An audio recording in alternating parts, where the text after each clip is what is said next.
Oke, Pak Ketua. Yo. Tadi kita lebih bincang dengan Pak Bambang. Siap. Sudah itu kita ke kemana Kita lagi, Pak? ke ruangan Pak Risen. Pak Risen. Pak Risen Patenya, ini, masih di Siko, Pak? iya. Kan Risen ya? Namanya Risen, ya. Jadi Pak Risen ini Ya. divisi teknis penyelenggaraan. Oh, teknis penyelenggaraan Ya. KPU Eko ya. Apa namanya itu untuk pemilu, Pak? Iya, betul. Oh, beliau ya? Urusan caleg pencalonan ada di beliau. Oh, Kita masuk dulu ya. Dak? langsung aja kita masuk. Dak. Oke, siap. Assalamualaikum. Nah, ini beliau nih. Hai. Ini Waalaikum. Pak Risen. Kata Risen. Duduk coba yuk. Risen katanya lah keluar. Duduk coba yuk. Itu ya? Boleh sebelum dulu. Pak Ketua Siko, betul? Situ saya jadi ngawani ya dak. Iya. Nah, sana BTW Cibuyung sudah dekat Pak Ketua juga dan juga di ruangan Pak Risen. Sapinya masih ada di situ, tapi kan Pak Ketua tadi ini Risen katanya. Tapi masih di situ. Risen ini lagi di situ berarti kan? Tapi masih juga di situ. Masih. Bagaimana jangan ditegur apa enggak Ya. saudara agak jangan jadi kayaknya. Jadi tidak bisa tidak gitu kan? Tidak. Tidak bisa. Oke, Pak Risen. Jadi informasi Pak Ketua itu Pak Risen kan membidangi teknis penyelenggaraan pemilu. Betul, saya punya. Betul, ya? Betul. Nah, seperti apa nih teknisnya? Kan kita nak menghadapi pesta gedang lagi di tahun 2020 kayak gitu. Nah, macam mana teknisnya? Jadi kalau di divisi teknis penyelenggaraan ini Cibuyung itu inilah berapa menyelesaikan tahapan-tahapan dari pendaftaran bacalek, kemudian sudah menetapkan DCS. Nah, saat ini KPU Kota Bengkulu ini khususnya di divisi teknis penyelenggara pemilu ini lagi perancangan penyusunan DCT. Itu sebelum. Ya, jadi daftar pilih tetap ya. Kalau di yang sementara sudah selesai ya, tahapan itu sudah selesai. Nah, kira-kira untuk menuju ke DCT lah, macam mana? Ada kendala apa seperti apa nggak? Teknisnya seperti apa? Sampai saat ini alhamdulillah Cik, yang kita amati dan kita cermati dari 18 parpol itu sudah 65% kita lakukan pencermatan dan itu belum ditemukan kendala-kendala Cik. Sampai saat ini belum ada kendala ya? Belum Cik. Belum ya? Tapi mudah-mudahan tidak ada kendala ya? Amin. Nah, mudah-mudahan tidak ada kendala. Kalau ada kendala kan kita repot. Ya. Nah, jadi sistem teknisnya untuk menentukan partai-partai itu untuk menuju ke pemilu di 2024 lah. Kan udah dari awalnya gitu. Dari awal sampai gini ya. Sampai gini Cik. Sampai gini ya. Nah, teknisnya seperti apa? Untuk menentukan satu partai itu bisa mengikuti pemilu. Banyak persyaratan itu sih. Dari dulu dia sudah melakukan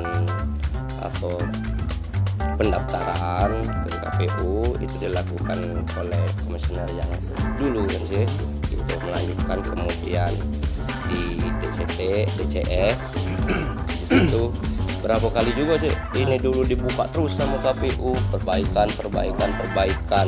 Jadi banyak kesempatan yang diberikan oleh KPU RI ini Cik, untuk parpol peserta pemilu ini melakukan perbaikan berkas administrasi. Jadi sedikit sekali peluang untuk ini Cik, untuk tidak ditetapkan sebagai DCS kemarin. Kemudian saat ini itu tadi Cik, itulah menuju untuk penetapan DCT Cik. rencananya penetapan DCT itu ini di tanggal 3 November ini sih. Awal siapkan tadi kan Ah, awal November. ah. Ya awal November ya. Itu tanggal 3 ya. Tanggal 3 sih. Dan diumumkan itu Cik di tanggal 4 sih. Oh langsung tanggal 4 diumumkan. Tanggal 4 itu diumumkan sih.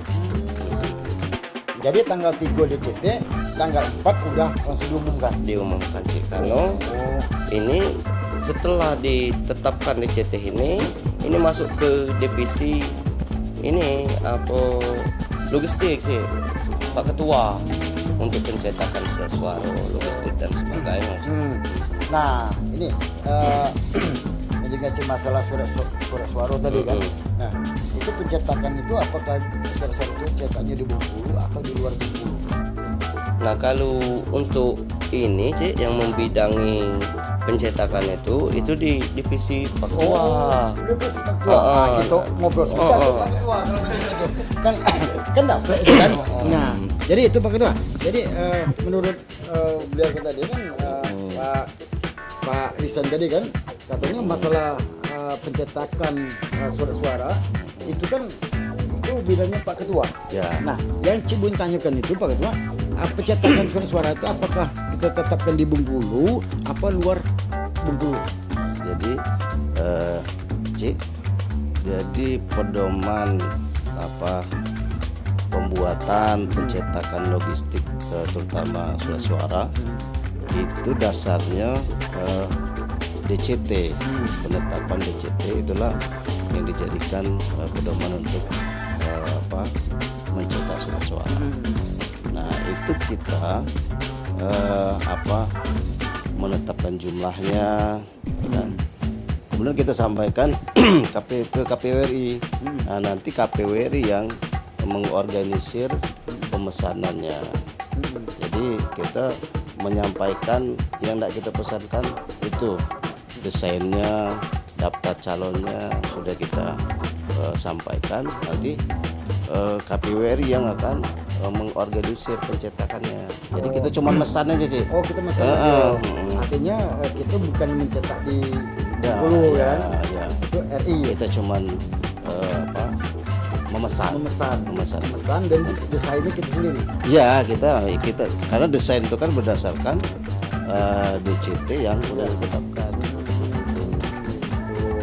Jadi kan mungkin ya pemirsa juga nggak tahu juga kan masalahnya kan. Kadang-kadang kan ada yang persepsi kan beda.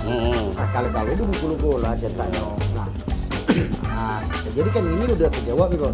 Ini udah terjawab artinya kan pencetakan surat suara pula pemirsa itu bukan dari Bengkulu yang mencetakkan, itu dipesan oleh ketua KPU dari KPU Kota itu ke pusat.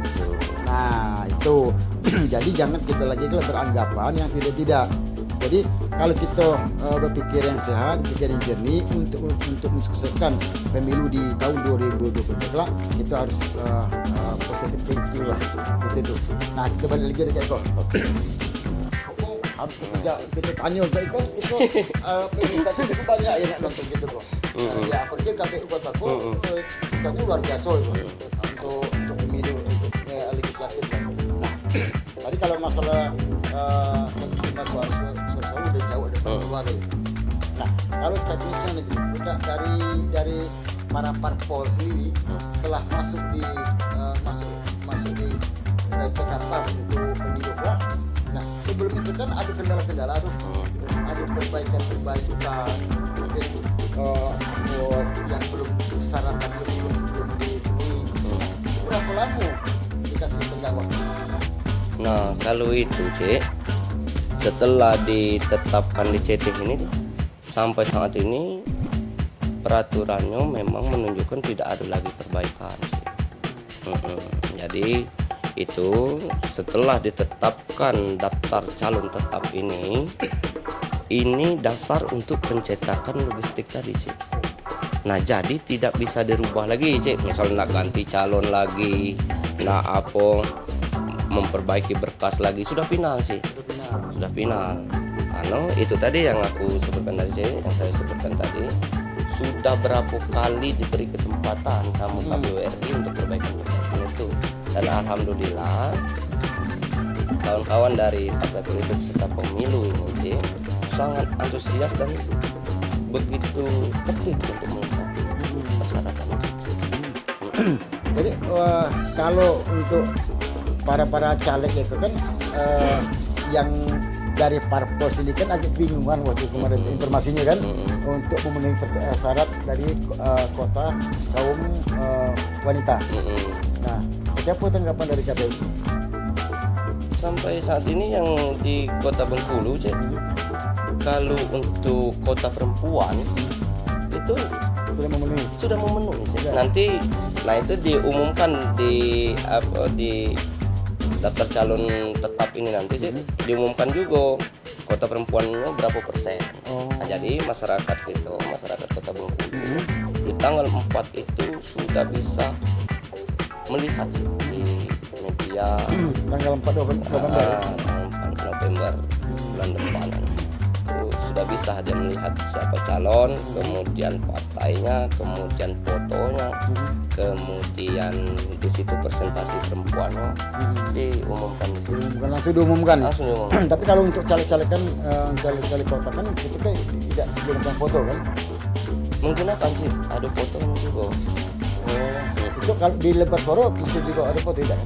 Kalau di lembar suara itu tidak. Masih ada kan Pak Ketua? Logo partai, nomor urut, nama. Nah, itu Pak Ketua ini kan membidangi besar. Ya, yang ada foto tuh biasanya kan DPD, DPR RI. Itu ada Pak Ketua ya? Nah, itu yang ada ini. Nanti kalau diumumkan, kalau untuk surat suara beda dengan yang diumumkan. Kalau diumumkan di website itu kan diumumkan ini kan di website, di media sosial KPU. Itu beda dengan yang saya pahami dengan yang surat suara. Kalau surat suara itu tadi partai, nomor urut, nama. Kalau untuk diumumkan ya sejauh saya pahami untuk mengumumkan kan bisa di set sendiri kan di website KPU. Kalau yang saya pahami ada. Jadi itu ya pemirsa di sana kita khusus yang para caleg.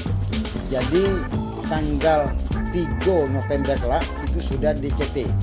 Tanggal 4 November sudah ada pengumumannya. Baik itu beri medsos, ya udah tuh TV dan juga koran. Nah, bisa ditengok sendiri kak kita di dapil mana. Nah, iya kan? Kayak gitu ya Pak Ketua. Nah, jadi jangan diragukan kalau seandainya namun kita tidak ada langsung aja ke KPU. Rasanya tidak ada. KPU kok orangnya hebat. Kerjanya teliti. Dia tahun persis tuh dari dulu. Nah, mudah-mudahan tidak ada kendala lagi. Kelak di tanggal 4 November tengoklah adik-adik kita, keluarga kita yang mencalon legislatif di Kota Bengkulu. Makanya tengok di BITT. Nah, Pak Ketua, kita habis itu kita kemana lagi Pak Ketua? Kita ke divisi Hukum. Oke, siap. Oke, Pak Risen, terima kasih ya. Sama-sama, Tapi tetap masih kerja risiko ya, jangan disenian ya. Siap. Jadi itu ya bincang kami dengan Pak Risen selaku ia membidangi divisi teknis pemilu.